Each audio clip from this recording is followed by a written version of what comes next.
The city of Los Angeles has been spending a reported $1 billion, even more actually, on ways to try and fix its homelessness problem. However, the number of homeless have increased by 12%. What gives, right? We sent RT correspondent Natasha Sweet out into L.A. to find out.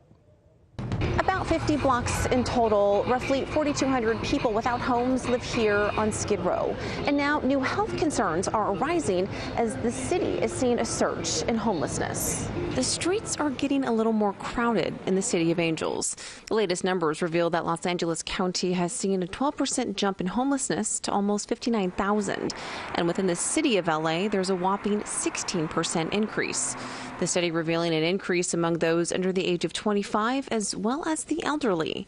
Authorities partly blame the housing shortage, inflating rent prices, forcing many on the streets. With as many as 75% of LA's homeless population out in the elements, an array of health issues continue to rise. There is no clean water for them. Yuri Lee, a holistic health expert, says their environment is a breeding ground for disease. It's attracting all the elements of sickness and dirtiness into their life, and it is contagious. But the homeless aren't the only ones getting sick. This police station in downtown Los Angeles is in the heart of Skid Row. One officer was recently diagnosed with typhoid fever.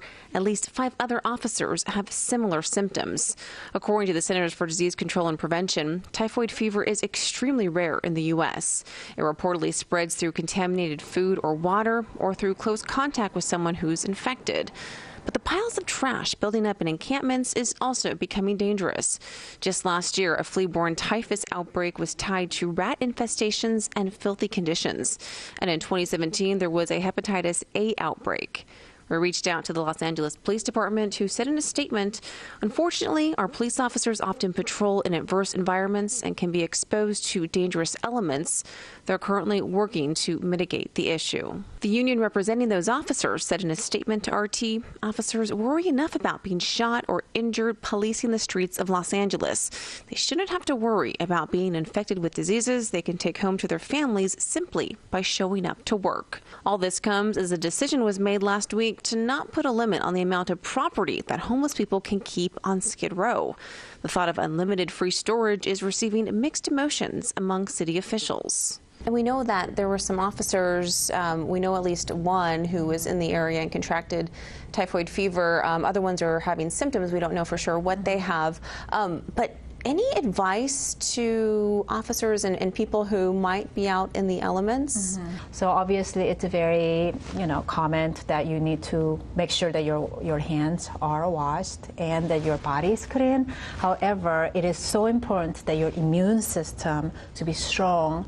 And Lee says one of the best ways to keep your immune system strong is to avoid sugar at all costs.